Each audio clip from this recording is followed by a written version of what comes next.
Um, it's funny, I'm reading this book, and it's interesting how many things are still true today.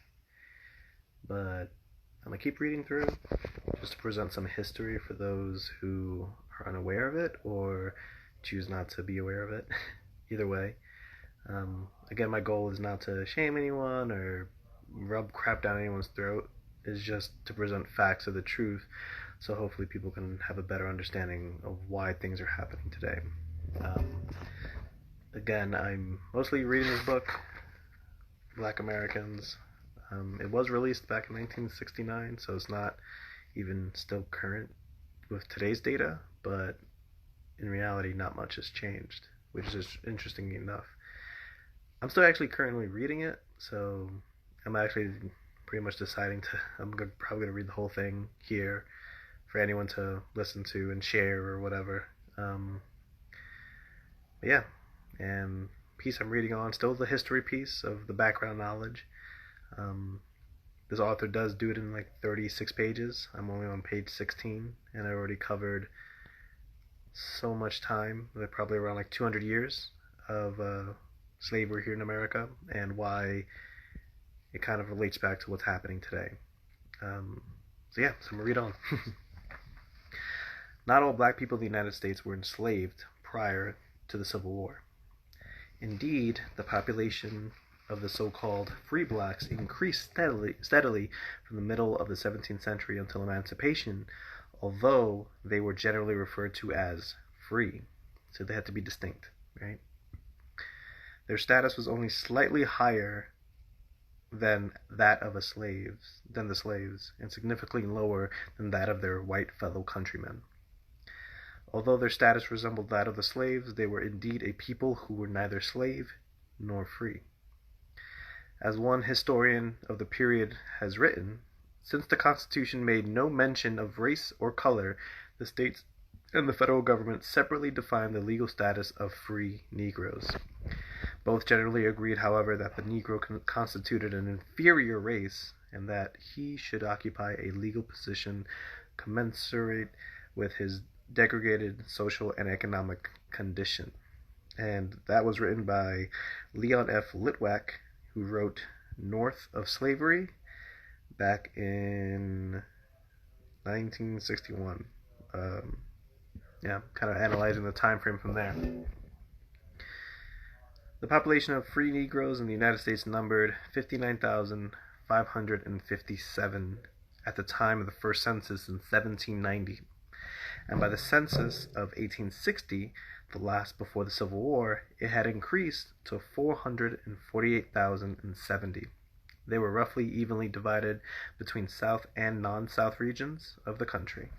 So you did have free people, free African Americans in the South who were living there. Several factors account for the steady increase of the population of free blacks.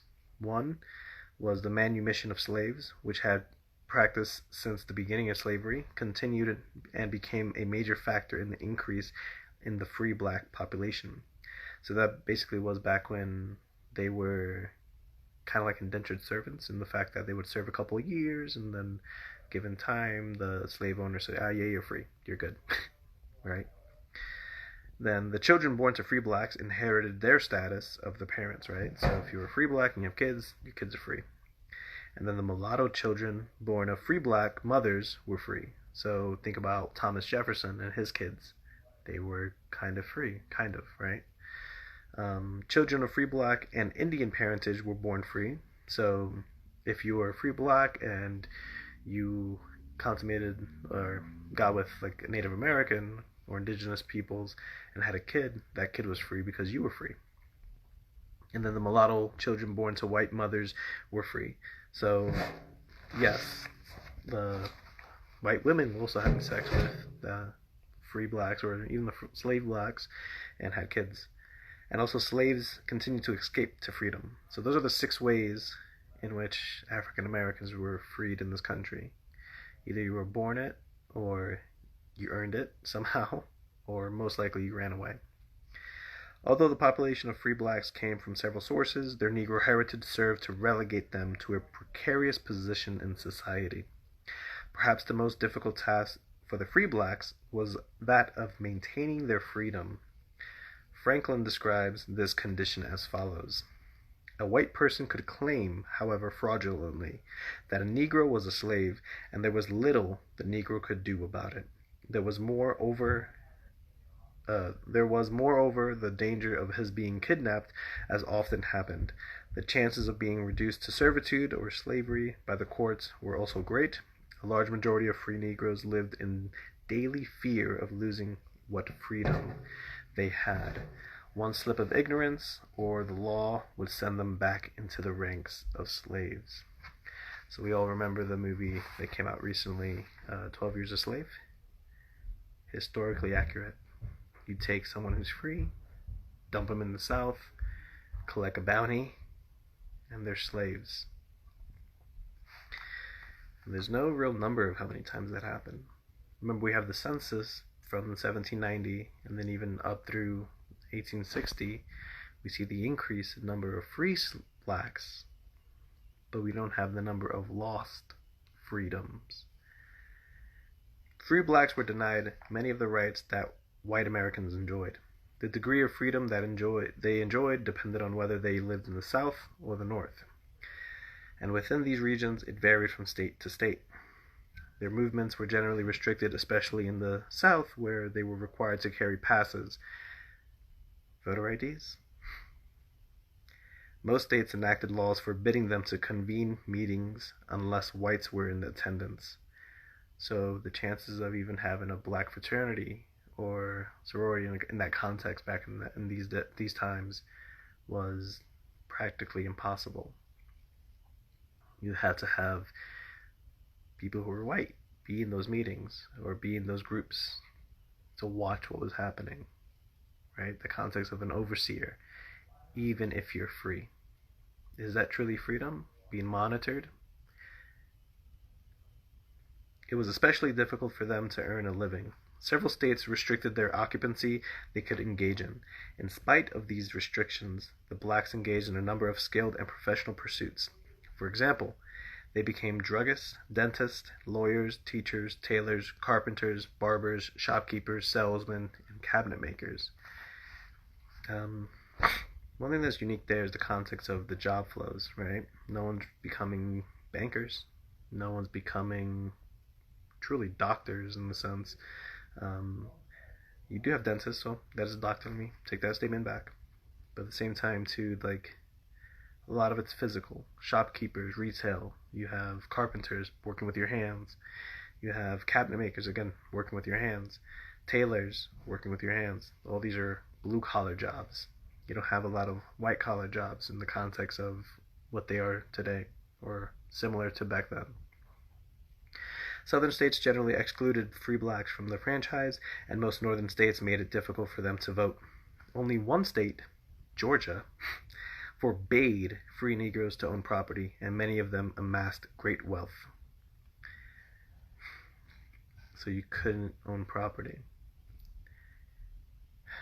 Indeed, many of the free blacks owned slaves. That's right, black people owned slaves as well. In general, however, black ownership of slaves differed from white ownership in that the free blacks usually also purchased their slaves' spouses, relatives, or friends. So, granted, African Americans did own slaves. If they did, they bought everyone. They would have to work. Imagine how hard they had to work in the context of the jobs and economy they were forced to when they were free. But even so, if they owned slaves, they made conscionable decisions, for the most part, again, history, it's always outliers, to buy everyone. Very different. Still messed up, but different. While many of the free blacks attended religious services with whites in segregated sections of the churches, several all-black congregations and denominations were established during this period. In the South, religious worship, except in the segregated white churches, was difficult for free blacks because it was feared that such services were used to organize insurrections among slaves. It was difficult for free blacks to secure education. All southern states made it virtually impossible, and in the North, segregated education was the norm. In spite of the difficulties involved, many Negroes managed to achieve the highest realm of scholarship. Black people were graduated from colleges as early as 1827. Before the Civil War, two colleges, Lincoln University in Pennsylvania and Wilberforce University in Ohio, were established for the education of free blacks. So two colleges in the entire country that free blacks can go to freely, right? Like just, I can go to college, not have to deal with all the segregation and the tax and all this other stuff.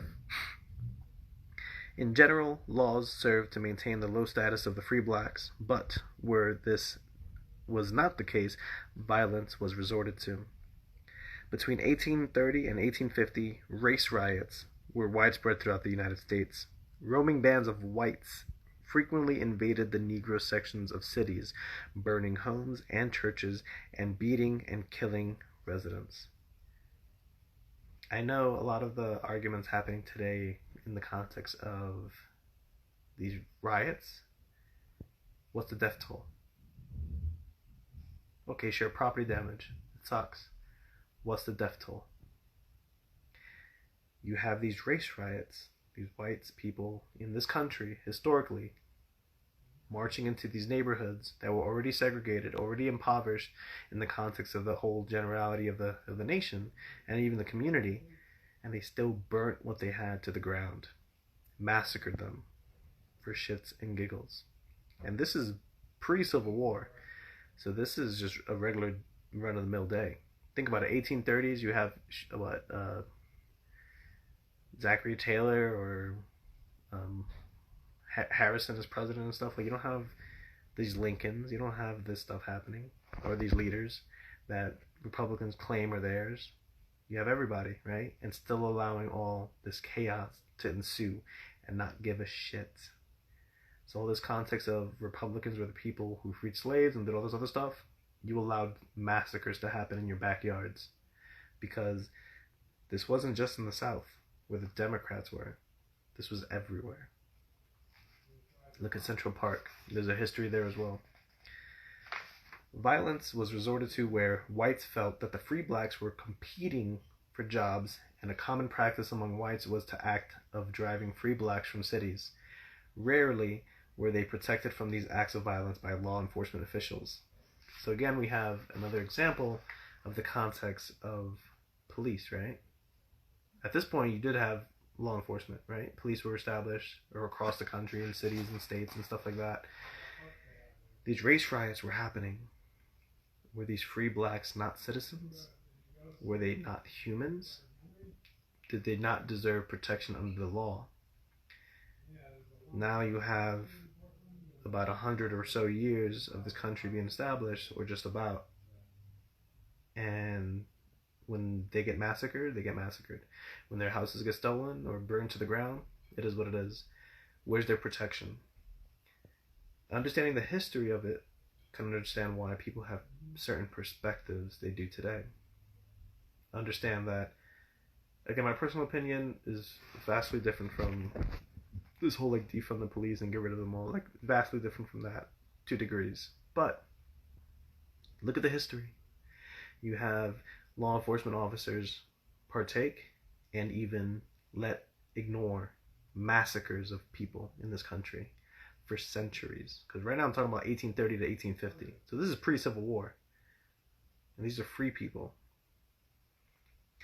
Although life for the free blacks was somewhat less circumscribed than for the slaves, they were forced to live within a set of rigidity, restricted rules, which made it virtually impossible for them to fulfill the obligations of citizenship. Yet the highest degree of civic responsibility was demanded of them, always at risk of jail or being reduced to slavery. In spite of the restrictions on their lives and uncertainties of their status, many notable achievements were registered.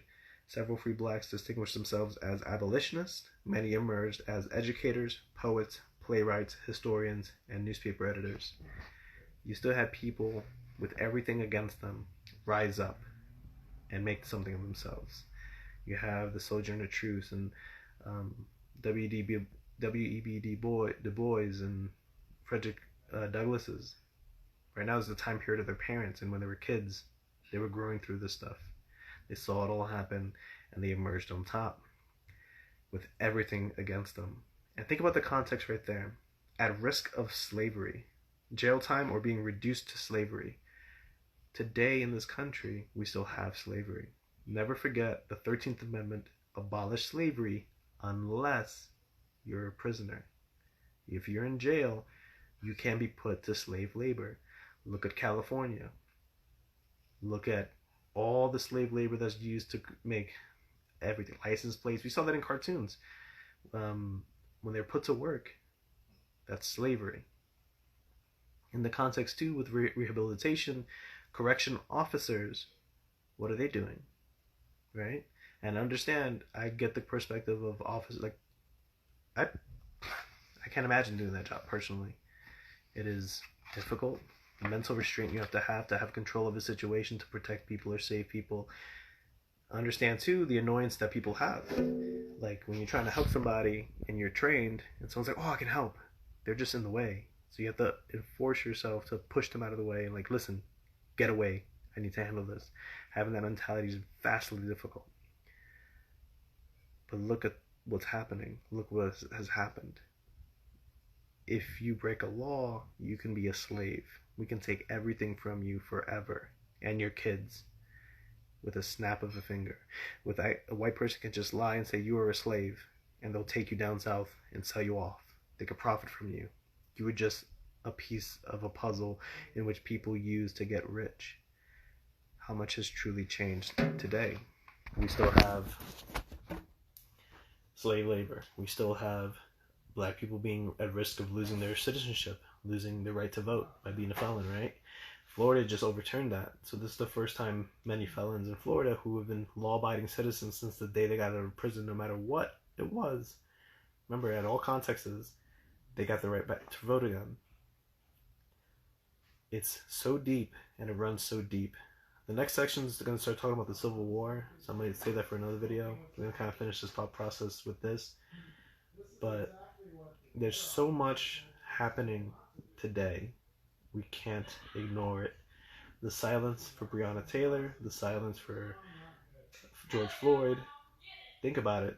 Those cops are arrested. They're all turning on each other to get out. They're using the system. The system itself is corrupt. But it's changeable. It's malleable. We can change it. We just have to be active. And the hard thing is, how do you be active when you are exhausted? And I get that. I've worked 100-hour weeks. I've worked 4 jobs at a time. It's tough. And it sucks that we have to unite and overcome the systemic racist system that is the United States. But it's just cemented in the system.